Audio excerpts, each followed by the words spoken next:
New questions tonight about who in Washington signed off on the early release of a convicted terror supporter.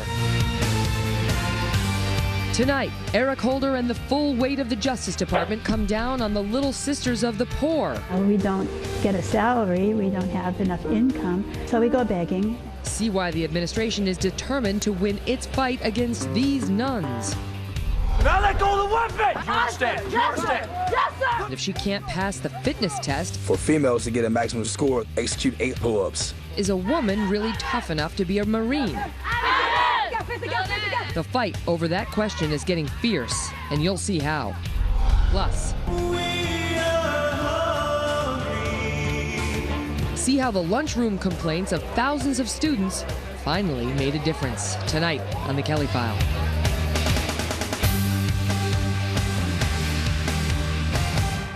And developing tonight in an exclusive Kelly File investigation. Lynn, how do you feel? Beyond joy. Beyond joy. I am beyond joy. A radical, now disbarred attorney, convicted of aiding one of the world's worst terrorists, is freed from prison early and treated to a hero's welcome in New York City on New Year's Day. Tonight, we will tell you who in the Obama administration is responsible for cutting her sentence in half as you were celebrating the holiday. This is the Kelly File, everyone. I'm Megyn Kelly. Welcome. We have new details tonight in the story we first brought you here yesterday about attorney Lynn Stewart. In 2010, she was sentenced to 10 years in prison for conspiring to actively support this man, Omar Abdel-Rahman, the blind sheikh.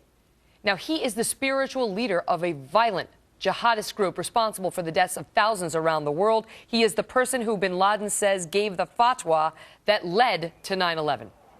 The blind sheikh is personally suspected in the conspiracy behind the 1993 World Trade Center bombing. That terror attack killed 6 people, including a pregnant woman and a child. Thousands more were injured. 2 years later, the sheikh was convicted for plotting to blow up New York City landmarks, including the UN and the George Washington Bridge, which would have potentially killed thousands. Then, even from behind bars, he found ways to spread his evil beyond his prison cell. In 1997, his terror group slaughtered nearly 60 people at an Egyptian tourist attraction, attackers hacking people to death with machetes and leaving a flyer demanding the sheikh's release inside of one victim's body.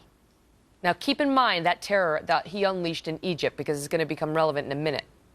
Years later, bin Laden, as I mentioned, credited the sheikh for justifying the September 11th attacks. So how did the blind sheikh spread his message when he was locked up and blocked from communicating? Well, that's where his lawyer, Lynn Stewart, came in. She was his attorney, and she was caught carrying messages from the sheikh to the outside world. She was convicted on federal charges in 2005, sentenced to 10 years in 2010 after a lengthy appeals fight. But today she is free after serving less than 4 years.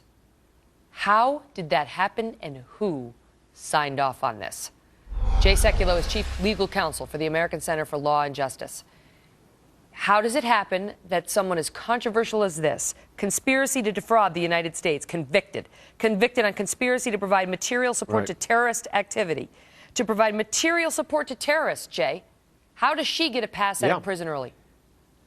She gets a pass because the Bureau of Prisons had a policy that changed under Eric Holder about 6 months ago, which changed the criteria upon which these compassionate releases, she's sick, she's ill with cancer, they changed the policies, and she's been able to fit within that policy. And the National Lawyers Guild, which is a far left legal organization, I mean to the extreme left, petitioned Eric Holder twice for her release. The director of the Bureau of Prisons, who reports directly to the Deputy Attorney General of the United States, signed off on the release, and she walks out of prison, order signed, executed. She's out December 31st. And as you said, Megyn, 4 counts of felonies, including conspiring with terrorists. She gave information from the blind sheikh, from Abdel-Rahman, to Islamic jihadist groups. She knew she was doing it. She did it intentionally. She even tried to, in these conversations, garble the messaging that was being taped, and she knew it was being taped, by the way. She made a mockery of the court when she was first sentenced to 20 months and said, I could do that standing on my head. And as you correctly mentioned, thousands of people are dead around the world because of this sheikh. this terrorist, and his lawyer stopped being the lawyer and became the activist for his position, and that's a dangerous thing, and she's an officer of the court. No longer. I think this was a real mistake. I want to clarify this, because the blind sheikh, among his many other evil deeds, is unleashing hell at the time in Egypt. People are slaughtering one another, based in part on his edict. Then he goes to prison, and now he can't call the shots anymore. But a ceasefire took place in that battle. She came out with this message from him to those people in Egypt saying, the ceasefire, it showed definitively that he wanted that ceasefire to stop. He wanted the violence to resume. And Lynn Stewart, an American attorney representing him here, decided to be his messenger on that. Without his say-so, I mean, he's like their God. They would not have resumed. She wanted to make sure they knew he wanted the murder to continue. And she was already aware that she was not allowed to have those kind of communications. Of course, communicating with terrorists is a felony anyways. But she stopped being the lawyer, in a sense, Megyn, when she became the activist for the sheikh's position. And what she was punished for was not her advocacy of the defendant. She was punished for violating 4 counts, 4 felonies. And by the way, they could have charged her with a lot more. But aiding and abetting terrorists, conspiring with terrorists, and she became the mouthpiece for the leader of the terrorist organization, who's now behind bars. She's giving the information out. And you got groups like the National Lawyers Guild petitioning Eric Holder for her release, and ultimately she gets released. Well, the thing is, now I want to ask you specifically. Let me tell you about compassion. How about the people that got killed? That's not so much compassion on them, including the World Trade Center. I want to ask you specifically about who gave the order, who pushed for this. But first, I want to show you a little bit of Lynn Stewart as she got released from prison, talking about just how horrible prison turned out to be.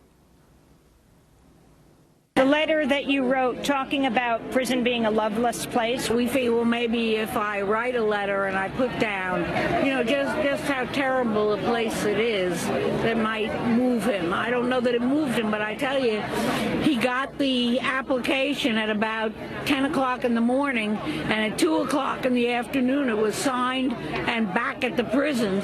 Yeah, as it turns out, prison is a loveless place, and it's not an enjoyable place, and that's why we send convicted criminals there, to hopefully learn a lesson and to send a message to society. She has a lot of supporters, Jay. I mean, they were chanting, "We love Lynn, we love Lynn," when she got off the plane. I realize she's an old woman, 74. I realize she has stage 4 cancer, and doctors are saying she has 18 months to live. And I'm sorry that she has this diagnosis. But the purpose for putting people in prison is manyfold, and one of them is to send a message to other wrongdoers about where they will wind up. Well, now, who specifically made this happen? Megyn, first 2 things. One is it had to come from the director of the Bureau of Prisons. The director of the Bureau of Prisons reports directly to the Deputy Attorney General of the United States. We know that the National Lawyers Guild, upon which she was a member of, an active member, they've been championing her cause. They're out there cheering for her. And she's, prison's a lousy place. She said, well, Eric Holder modified the policies on these releases about 8 months ago. She then falls under the criteria for release. And but you know what? She's no contrition on her end. Have you noticed that? With all her statements. Has she said what she did was wrong? Communicating and conveying messages from a terrorist to a terror organization to unleash and violate a supposed ceasefire? No. But you got to understand what happened here. The director of the prison, the Bureau of Prisons, that's Charles the head Samuels person, Jr., reports directly to the Deputy Attorney General, who reports directly to Eric Holder.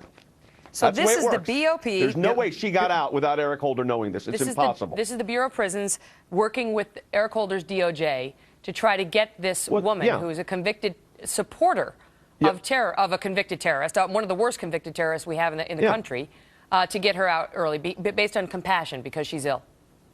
Yeah, and it says the U.S. Attorney, by the way, Megyn, it says in the order right here and in the motions that the United States Attorney, which is the Department of Justice, consents to this motion. So they can't, argue they didn't know about it. They brought the motion. They brought the motion on behalf of the Bureau of Prisons. The Bureau of Prisons reports to the Department of Justice and to the Attorney General. The Deputy Attorney General in charge of this, James Cole, in 2002, criticized in the Legal Times and other periodicals the Bush administration's approach on the war on terror. So are we shocked now that they're calling the shots and releasing the terrorists and their accomplices? And she says even though she's been disbarred, her new mission is going to be to work on behalf of political prisoners and radicals And she can't practice law, but she's gonna try. She says, to the extent she can, while she is, they say, dying of cancer. Now that she's been free, Jay, I gotta run. Look, I gotta run. that's a horrible thing that would. But it's unbelievable. Exactly. But at the end of the day, is Eric Holder's responsible for this. The Department of Justice responsible. They signed the order. The Justice Department through the U.S. Attorney's Office. We asked for a statement from the Bureau of Prisons. Either. They said none would be forthcoming. Jay, thank you. Yeah. What a shock. New